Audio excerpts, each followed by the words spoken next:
Welcome to Washington, D.C. I'm Melissa Wiedenfeld, the Local Arrangements Chair for the 2015 American Society for Environmental History Annual Meeting. So Melissa, what are the themes of the conference for this year?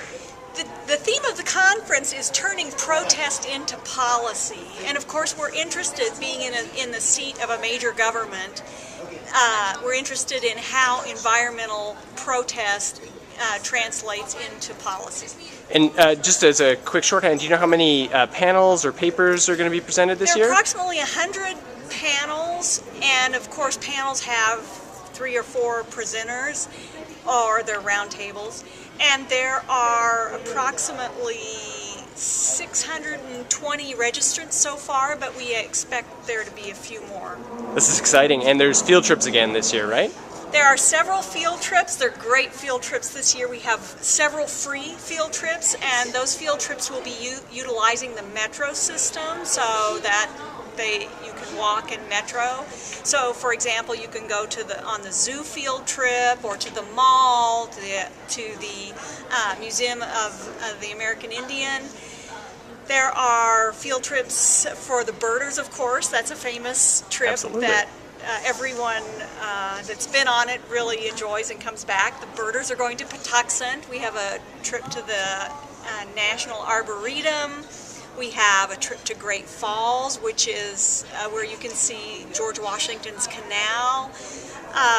We have field trips of Rock Creek Park. One of our historians has done some environmental history research on Rock Creek Park. So we have a number of excellent field trips. Oh, 2 that I can't forget mentioning.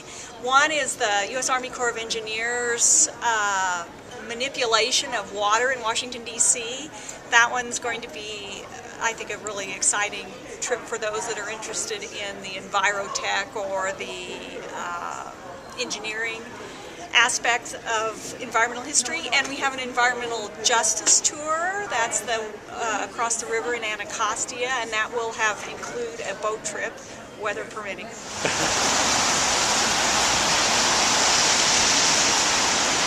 John Thistle, Labrador Institute of Memorial University.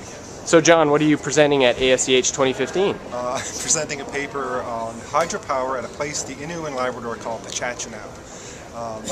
This place was once a huge, enormous 250-foot waterfall that in the 1960s was diverted to generate hydroelectric power. And in the process, it created an enormous reservoir which flooded a huge swath, some 1,300 square kilometers of Innu territory. So this paper is about that. And it's also about the way in which more recent developments on the river have helped to recall that past, and in so doing inform sort of present-day conflicts over river development in Labrador. And is this part of a bigger project that you're working on? Yeah, I hope so. I mean, the idea at the moment is actually to turn this into a book at some point. I don't know that. I mean, you say that, but of course it's a long way off.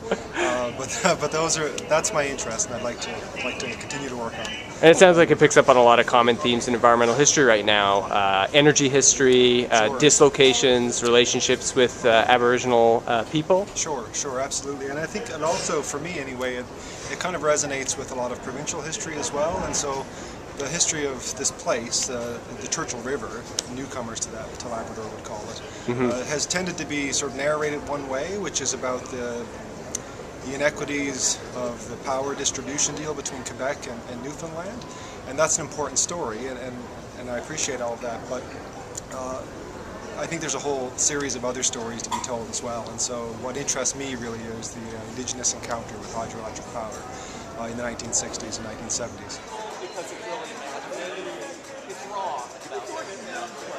My name is Mark Stuhl. I am a PhD candidate at UBC. I'm in the Interdisciplinary Studies program, but I'm between geography and political science. So Mark, what was your paper here at ASEH 2015 about? Well, I wrote a paper about, or I'm working on writing a paper that links resource extraction and resistance, pipeline resistance, to the historical treaty process in northern parts of Canada. And this is part of a bigger project you're working on? Yeah, this is part of my dissertation ultimately. My dissertation focuses more on impact and impact assessment and how impact has been used to facilitate relationships between the federal government and Indigenous peoples in the north. And this was one paper on a bigger panel about pipelines in North America. Yeah, that's right. So we had a couple of talks. One talk about Keystone XL. We have talks about fracking lines in Pennsylvania, and then two talks, surprisingly, about the Mackenzie Valley pipeline inquiry. It's great. And now you're making an attempt to try and connect environmental history and legal history through this project. Can you explain a little bit about that? Well, something I'm sort of hashing out, but yeah, my effort is to sort of think about the ways that environmental thought merge with legal discourse. And I'm looking specifically at instances where where industrial extraction has led to lawsuits that stimulate some sort of change on the legal landscape. So what I've done here is I've looked at how the legal concept of Aboriginal title has evolved within a certain context, a certain social and environmental context, and that involves largely legal challenges to large-scale industrial activities like logging, but also oil extraction, and my focus today was on oil extraction and gas. My name is Andrew Stuhl. I'm a professor of environmental humanities at Bucknell University. So Andrew, can you tell us a bit about what your paper was at ASEH 2015? Yeah, so the title, which was very long, was toward a socially accountable environmental science. And the argument is looking at our narratives of environmentalism, which typically emphasize the transformations of the federal government from culprits of destruction of the environment to leaders of environmental planning. And I wanted to look more at how a particular policy, impact assessment, actually fostered citizen engagement with science and participatory democracy. So I did that through the case of the Mackenzie Valley Pipeline Inquiry, 1974 to 76, and traced a long history of interactions of inevaluate and biologists who were doing the research for impact assessment to show that they were engaging one another, engaging the impact assessment process, and forming lasting institutional frameworks for consultative involvement between Inuit, environment, industry, and science.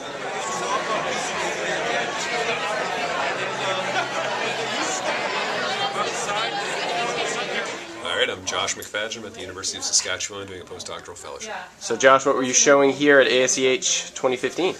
Well, today I made the argument that Canada's first light rail system was also its first carbon energy pipeline.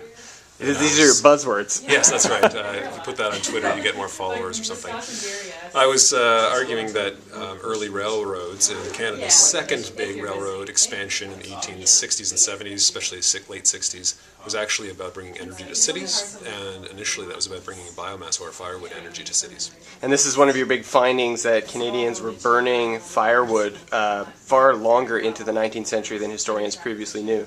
Yeah, and the reason for that is that most of our data up until now has come from the agricultural census, and so that has really nothing to do with urban consumers, because most farmers don't haul to cities, especially not as far as Toronto, from 100 miles away or something. So what happened were these railroads developed to bring in firewood from far, far away. This happened all over Canada. Winnipeg burned very late into the 20th century. Montreal, huge 25,000 homes were burning wood in the 1940s. And this continues right up until the 1950s and then plummets.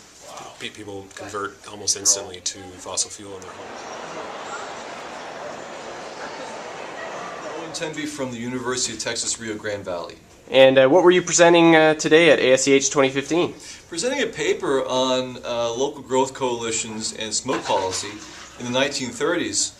What we show and argue is that these organizations would push for smoke abatement as a way of enabling local growth and getting rid of an externality that resulted from growth and that prevented it. And they would push for, in particular, technological solutions, not solutions that would dampen growth, as a way of addressing the problem. And we look particularly at Montreal in the late 1920s and 1930s. And this is interesting that the sort of anti-smoke movement in Montreal is not being led by a group of citizen activists, anti-pollution environmentalists. It's the Board of Trade. Yeah, that's the way it worked. That's the way it worked back then and also in the decades before and after that.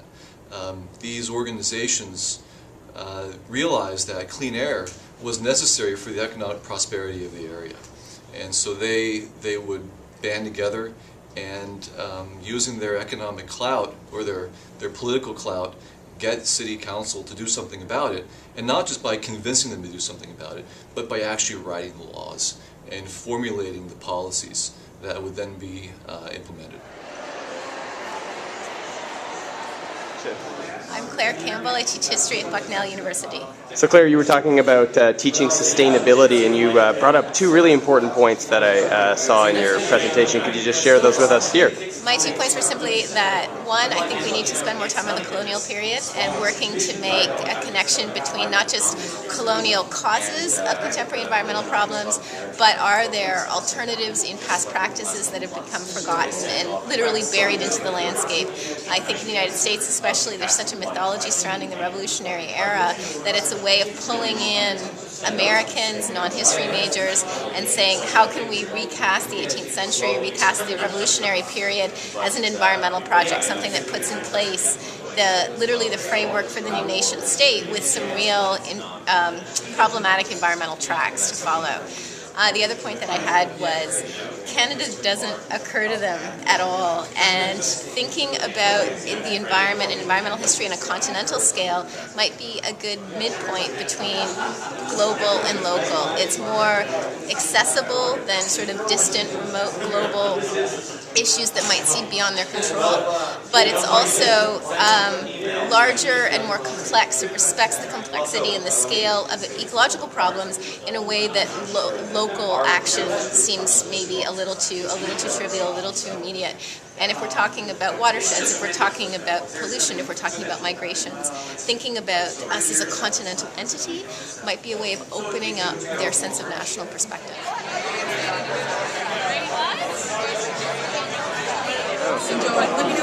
Hi, I'm Hayley Goodchild. I'm a PhD candidate at McMaster University, and my dissertation is about the cheese industry in Ontario from about 1860 till 1930. And the poster here that I have is based on a chapter of my dissertation, and what I'm looking at here is I'm sort of starting with this question of who makes cheese. And it seems like a really obvious question. A cheesemaker makes cheese. And Jack Bain over here is sort of emblematic of the cheese-making ideal. This craftsman who is really concerned with improving his art, he's sort of a rural ideal. And what I try and do in the poster is take a more expansive view of labor in two ways. On the first sort of level, I try and expand this idea of the human cheesemaker. So Jack Bain isn't actually very representative.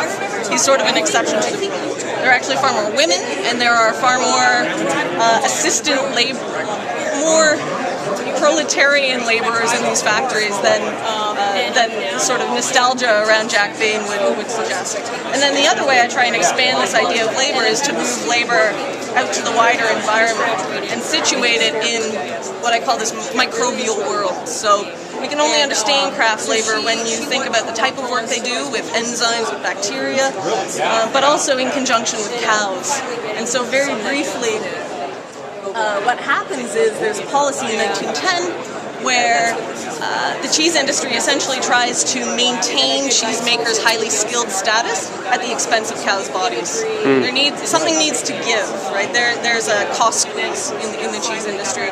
And they know they can't get rid of this highly skilled craft labor, so what they want are the cows to produce more milk. It's a sort of economies of scale thing. So that is roughly the shape of the poster. And to sort of pull out to environmental history more broadly, what I'm trying to do is take this idea that, you know, we know nature through labor and add a little more sensitivity to class and to capital and sort of how that plays out in environmentally sensitive ways.